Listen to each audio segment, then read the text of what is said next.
He gets black. Yeah.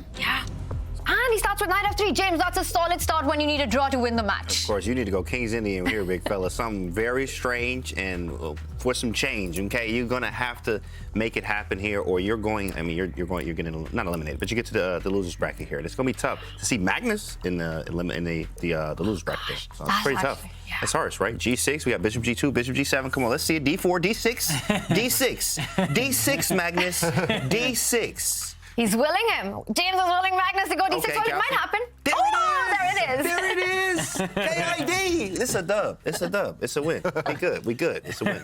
Knight C3. This is a strange variation. Of course, they usually go with like A4 here too as well. So this is a strange one, but I mean you can get lots of play. KID is you know when you need a win, you go for KID, and that's definitely something that we're going to see from Magnus here, the world champ. Hopefully, he's able to strike. Absolutely. Yeah, Artemiev will try and bully Magnus with the thought of equality, with the thought of a draw, with the thought of an endgame even, and it's rare to say that, but yeah, Artemiev can definitely use the odds, which are stacked in his favour now, to push Magnus in certain directions. And this last move already forcing Magnus to think that white A-pawn is going to push itself even further up the board if given the opportunity. White can also occupy the centre anytime he wants. There we go. The pawn really clamping down on that black queen side. And Magnus, OK, he looked away. He doesn't look too unhappy. But a bit of an odd one, I've got to say, this last queen move from Artemiev. What is that? David, queen D3? Don't ask me. Robert? Hey, that was a good rhyme there, but I don't want to be the one to answer the question. It doesn't really make so much sense, but I think he's just waiting for Magnus to strike in the center. And when he does, with E5 or C5, some kind of pawn break, he'll slide his rook to D1. So I just think that Artemiev does not want to commit his pawns forward, because as soon as you push your pawns forward, you may create some weak squares that you can't deal with so well. So I think Artemiev, he's just keeping everything tame for the time being, but he kind of has to do something at some point. Absolutely. That's a very good point, actually. That's really good strategy because so much went wrong with white, and to just calm your nerves a little bit, put it behind you, get ready for a new format, get into that mindset. I'm not gonna lie, this is probably the worst King's Indian I've ever seen in my life. I'm gonna lie, bro. And I mean, Magnus is not a real King's Indian player. Like, he don't actually really play it like that. He can play anything, but he doesn't play like it. He's playing the King's Indian positionally, and that's just not what you're supposed to do with the King's Indian. And it is not looking good. Look at this knight. Oh man, this is rough. This is a rough King's Indian. Yeah, what a move. What an instructive move there from Vladislav Artemiev. Even in a situation where he's happy with the draw, he's definitely going for the most principled options. This last move, it looks like you're slightly loosening the white king, weakening the shelter around it. But the most important point is to dominate that black knight. That black knight on H6 is going to take an age to get back in the game. In the meantime, Vladislav will have asserted domination, will have got all of his pieces to dream squares. Magnus desperately trying to ask questions, try to open up lines for his pieces, but there must be a way here. It feels like white has so much space. There must be a way to shut things down, block in black's pieces even further. This last move was good, though, from Magnus. F6, right, break it open. Black will bring his pieces back to life now. The black knight has a route back towards the centre. The black pawn will step forward, opening up this King's Indian bishop again on the long diagonal. OK, he's gone for the safe approach.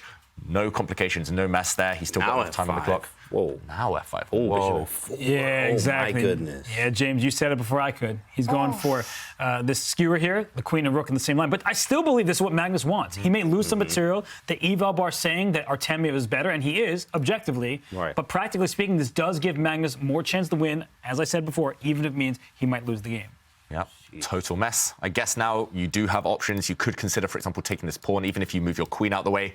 I'm not sure where, then yes, white can win material, but the white king is slightly vulnerable long-term, sorry. He's done everything right. He's done everything that Fedoseev didn't do. He's kept control when necessary. And that's when mistakes happen. Wow, OK. He's moved his queen, Artemiev. He did get her out the way of that attack. The black queen was threatened as well. She did scoot out the way as well.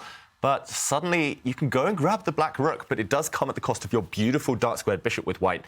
I do fear on the dark squares that long-term Magnus will get some counterplay, will have some tricks. The black dark square bishop doesn't look great right now, but imagine it coming to life. Imagine the black dark square bishop parked on a square like E5 in the centre. Magnus will surely try and keep the queens on if possible. There are some tricks there that he has to navigate.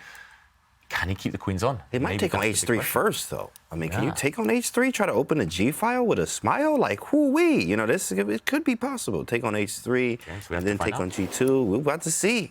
very nicely navigated the complications by Artemiev there. And Magnus takes the right decision in this one to trade the queens, keeps the bar where it is, but it looks like Artemiev's the one with the advantage. There is no attack now. He has the extra exchange. There are weaknesses on the queen side. If anyone's winning this, it's got to be white. Yes, Tanya, I don't know what else to add. It looks pretty safe right now. If the queens were still on the board, the reason Magnus could have been optimistic was because the white king is really, really open. But without the queens, there's no way to ever attack it.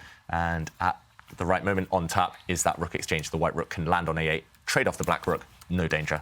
Action we've seen so far, he doesn't even want to trade off rooks. Yeah. He's Mr. Ambitious right now. He hits that black bishop, which has to move, and only then will he decide what to do next. Still full control for white. I do say you sometimes slip up when you're close to that result, when you can see the finishing line. Right. What can Magnus try? If Magnus's dark squared bishop does get back into the game, maybe, but there we go. Rooks are off the board. Oh, wow. And Magnus just has to... Don't take the b6 pawn. That's the only trick in the position. Bishop c5 check would be an absolute disaster. There is a nasty fork in the position, a double attack, hitting the king, hitting the rook. And Magnus would suddenly get to Armageddon, but that's never going to happen. The white rook has plenty of safe squares, for example, f4. And luckily, the white king is very safe in the corner because the white bishop protects the long diagonal. No checks, no hope. White should be safe. But, wow, giving up the rook for the bishop here. I mean, all he needs is a draw. That's what he says. All I need is a draw, bro. Yeah. I'm not losing this one, says Artemiev. And, you know, zeros make it a draw. That's just it. I clinched the match. He's, wow, what a classy move. If the black knight does try to get into the game, it will just be chopped off in the near future. Yeah, he's just got full control. As long as you don't allow that black knight in, I'm not even sure where, but in to create some nuisance, then you will be holding this one. It should be a draw. Despite being a pawn down, it is the queenside pawns that can be dangerous. Artemiev, what a flawless way to finish the match. Just great practical choices here, giving up that rook in the end, sacrificing it back, keeping everything under control. And there we have it. Knight d5, b5 has been pushed.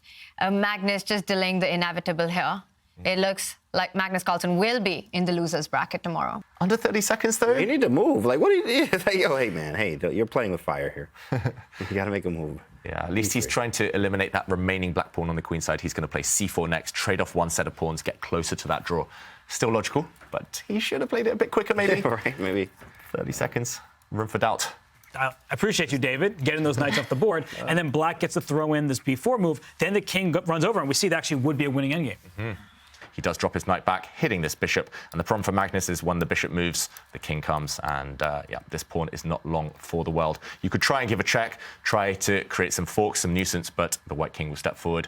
I don't think you can ever promote this pawn because the white bishop's eye line is fixed on the h1 square, the promotion square. But at least Magnus is trying some tricks. At least he's setting some traps. And with 25 seconds, Vladislav needs to dodge them.